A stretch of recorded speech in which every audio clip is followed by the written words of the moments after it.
ఆషాఢమాసము 2025 హిందూ సాంప్రదాయంలో 12 తెలుగు నెలల్లో ఒక్కో మాసానికి ఒక్కో విశిష్టత ఉంటుంది. అందులో ఆషాఢమాసం ఒకటి. ఈ మాసంలో శుభకార్యాలు జరగనప్పటికీ దైవారాధనకు ఎంతో ప్రత్యేకము. సూర్యుడు దక్షిణ దిశగా ప్రయాణం సాగించడంతో ఈ ఆషాఢమాసం నుంచి దక్షిణాయనం ప్రారంభమవుతుంది. ఇక వారాహి నవరాత్రి కూడా ప్రారంభం కానున్నాయి. అయితే ఆషాఢమాసంలో వారాహి అమ్మవారికి ప్రత్యేక దీపం వెలిగించడంతో పాటు శివుడికి ఇలా అభిషేకం చేయడం వల్ల విశేష శుభ ఫలితాలు లభిస్తాయని జ్యోతిష్యుడు మాచిరాజు కిరణ్ కుమార్ గారు చెప్తున్నారు. మరి ఆ వివరాలు ఈ స్టోరీలో చూద్దాము.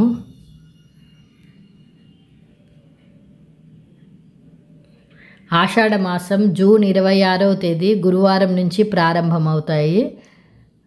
ప్రారంభమవుతుందని మాచిరాజు కిరణ్ కుమార్ చెప్తున్నారు. ఇక ఆషాఢం ప్రారంభం అంటే వారాహి నవరాత్రులు ప్రారంభము. అయితే వారాహి పూజలు చేయలేని వారు అమ్మవారి అనుగ్రహం కోసము ఒక దీపాన్ని వెలిగిస్తే సరిపోతుందని అంటున్నారు. ఈ దీపాన్ని వారాహి కందదీపం అంటారని అంటున్నారు. ఈ దీపాన్ని ఆషాఢ మాసంలో మంగళవారం లేదా శుక్రవారం రోజున వెలిగించుకోవచ్చని చెబుతున్నారు. మందిరంలో అమ్మవారి ఫోటో ఉంటే సరి, లేదంటే లక్ష్మీదేవి, దుర్గాదేవి ఇలా ఇతర అమ్మవారి చిత్రపటాల వద్ద వెలిగించినా సరిపోతుందని అంటున్నారు. ప్రత్యేకంగా వారాహి అమ్మవారి చిత్రపటం వద్దే దీపం వెలిగించాలన్న నియమము లేదంటున్నారు. ముందుగా మామూలు దీపం వెలిగించి ఆ తర్వాత వారాహి కందదీపం వెలిగించాలని చెబుతున్నారు. ఎలా వెలిగించాలంటే పూజ గదిని శుభ్రం చేసుకోవాలి. ఒక కందగడ్డను తీసుకొని శుభ్రంగా నీటితో కడిగి పసుపు, కుంకుమ, గంధంతో బొట్లు పెట్టాలి.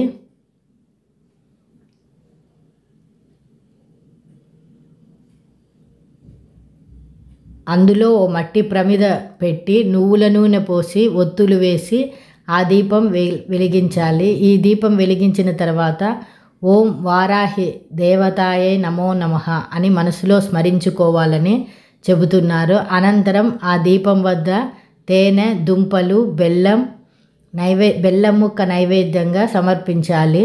మరునాడు స్నానం చేసి ఆ కంద మీద ఉన్న ప్రమిదను తీసేసి కందగడ్డను గోమాతకు ఆహారంగా తినిపించాలని చెబుతున్నారు. అలాగే ఆషాఢ మాసంలో రోజు స్నానం చేసి వారాహి అమ్మవారికి సంబంధించిన కొన్ని ప్రత్యేక నామాలు చదువుకుంటే మంచిదని మాచిరాజు చెప్తున్నారు. ఆ నామాలు పంచమి, దండనాథ, సంకేత, సమయేశ్వరి, సమయ సంకేత, వారాహి, వార్తాళి, మహాసేన, ఆజ్ఞాచక్రేశ్వరి, అరిఘ్ని, శివ అనే 12 నామాలు చదువుకుంటే మంచిదంటున్నారు. దీనినే వారాహి వజ్ర పంజర స్తోత్రం అని అంటారు.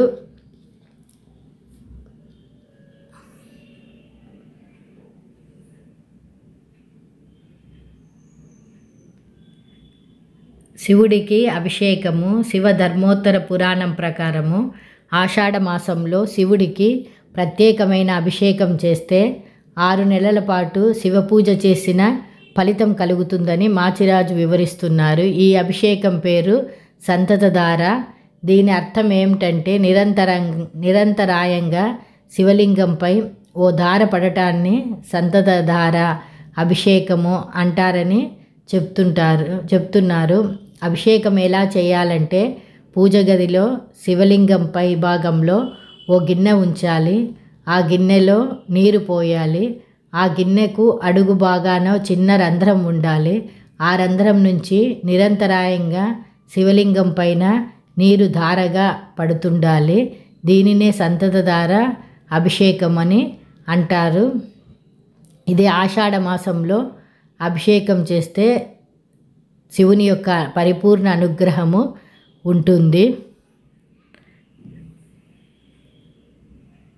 నా ఈ వీడియో నచ్చితే లైక్ చేయండి, షేర్ చేయండి, సబ్స్క్రైబ్ చేయడం మాత్రం మర్చిపోకండి.